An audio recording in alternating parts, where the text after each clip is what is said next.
ini tidak sama dengan kriminal biasa, sehingga memang harus bersabar karena ada psikohierarkial gitu. Kalau seperti itu secara teknis penyidikan itu sebenarnya katanya gampang,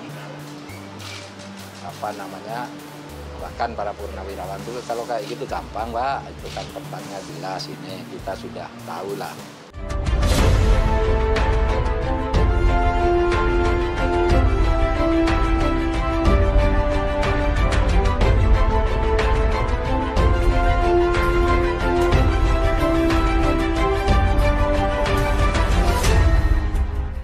Tonton video ini sampai selesai agar Anda tidak gagal paham.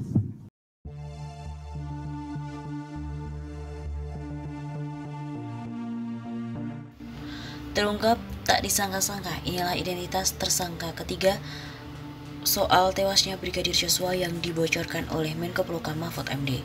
Menko Polhukam Mahfud MD menyebut sudah ada 3 orang yang ditetapkan sebagai tersangka dalam kasus tewasnya Brigadir Joshua. Ketiga orang itu adalah Barada Eliezer yang menembak Brigadir Joshua, sedangkan tersangka kedua adalah ajudan istri Verdi Sambo, Brigadir RR atau Brigadir Rizky Rizal. Sementara yang baru ditetapkan berdasarkan informasi yang didapatkan Mahfud MD, yakni sopir istri Verdi Sambo. 3 tersangka, Barada E, ajudan Bu Putri dan sopir Bu Putri berinisial R dan K. Ungkap Mahfud Senin 8 Agustus. Mahfud menyebut bahwa jumlah tersebut bisa saja bertambah karena kasus tewasnya Brigadir Joshua masih dalam tahap penyidikan.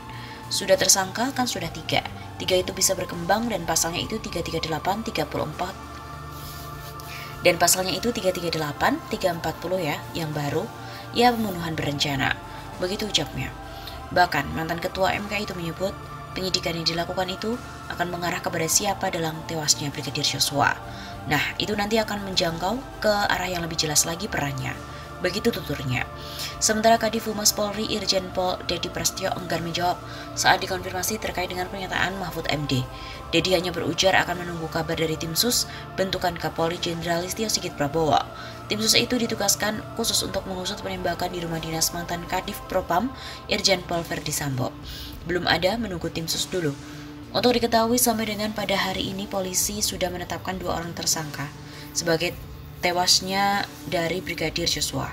Keduanya yakni Barada Eliezer atau Barada E dan juga Brigadir RR atau Brigadir Rizky Rizal. Barada Eliezer dijerat dengan pasal 338 KUHP Jungto pasal 55 dan pasal 56 KUHP.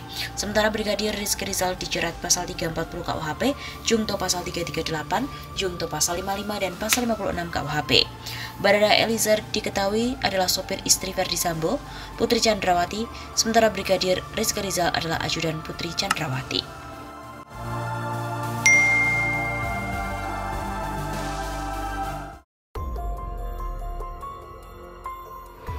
Terungkap pengacara menyebut bahwa Barada Eliezer hanyalah dikorbankan oleh atasannya. Pengacara Kamarudin Simanjuntak meyakini bahwa Barada E bukanlah pelaku utama tewasnya Brigadir Joshua. Barada E hanya dikorbankan oleh atasannya. Pengacara Brigadir Joshua Kamarudin Simanjuntak mengomentari soal mundurnya pengacara Barada Eliezer, yaitu Andreas Nahot Silitonga. Kamarudin Simanjuntak menduga mundurnya pengacara Barada E Andreas Nahot Silitonga berkaitan dengan keyakinan bahwa Barada E bukanlah pelaku utama pembunuhan. Pengacara Kamarudin mengaku sempat meminta pengacara Barada E untuk mundur jika kliennya terus berbohong. Betul, saya doktrin rekan itu untuk mengatakan yang sejujurnya. Bila benar, katakan benar, bila tidak, katakan tidak. Lebih daripada itu adalah dusta. Jelasnya pada wartawan Sabtu 6 Agustus. Maka, jangan ada dusta di antara kita, kecuali Barada E mau berkata jujur tentang apa yang terjadi, maka dia layak dibela hak-hak hukumnya. Namun bila terus-menerus berdusta ya jangan dibela, ujar Kamarudin lagi. Terkait beredarnya kabar Barada Richard Eliezer Budihang Lumiu atau Barada Eliezer mengakui dirinya bukan pelaku utama dalam pembunuhan Brigadir Joshua. Kamarudin menyebut pihaknya memang dari awal tidak percaya Barada E pembunuh Brigadir Joshua. Dari awal kami tidak pernah percaya bahwa Barada E pembunuh almarhum Brigadir Nofriansyah Huta Barat, kata Kamarudin. Kamarudin meyakini Barada E bukanlah pelaku utama dalam insiden tersebut. Menurutnya Barada E hanyalah dikorbankan oleh atasannya. Barada E hanya dikorbankan oleh atasannya, ucap pengacara Kamarudin Simanjuntak. Sebelumnya, heboh diberitakan bahwa Baradae membuat pengakuan bukan dia penembak Brigadir Joshua. Pasca pengakuan mencengangkan Baradae bukanlah penembak Brigadir Joshua, puluhan personel Brimob berseragam loreng dengan senjata laras panjang terlihat bersiaga di gedung Bareskrim Polri, Jalan Trunojoyo, Jakarta Selatan, Sabtu siang 6 Agustus. Pasukan Brimob ini terlihat di gedung Awaludin Jamin dengan membawa serta tas ransel dengan tas panjang berwarna hitam lengkap dengan menggunakan helm pelindung kepala. Mereka tertangkap kamera wartawan ketika hendak menuju ke dalam lift. Adapun gedung Awaludin Jamin terdapat ruang tahanan yang berada di basement 1A di mana Baradae ditahan usai ditetapkan sebagai tersangka. Ketika dikonfirmasi oleh redaksi kantor berita politik RMOL, seperti dikutip dari redaksi Pojok 1, Kadif Humas Polri Irjen Dedi Prasetyo meminta agar media bersabar sambil menunggu perkembangan dari tim khusus yang dibentuk oleh Kapolri Jenderal Listio Sigit Prabowo untuk mengungkapkan kasus kematian Brigpol Joshua Huta Barat. Mas, sama-sama kita update dari tim sus ya, kata Dedi saat dikonfirmasi beberapa saat lalu pada hari Sabtu 6 Agustus. Dari informasi yang telah dihimpun, Baradae yang telah dilakukan pemeriksaan usai ditetapkan sebagai tersangka mengaku bahwa dirinya bukanlah pelaku penembakan terhadap Brigadir J. Oleh karena itu, tim sus yang digawangi oleh Wakapolri, Irwasum, dan Kabareskrim ini langsung membawa Baradae untuk menghadap Kapolri Jenderal Listio Sigit Prabowo.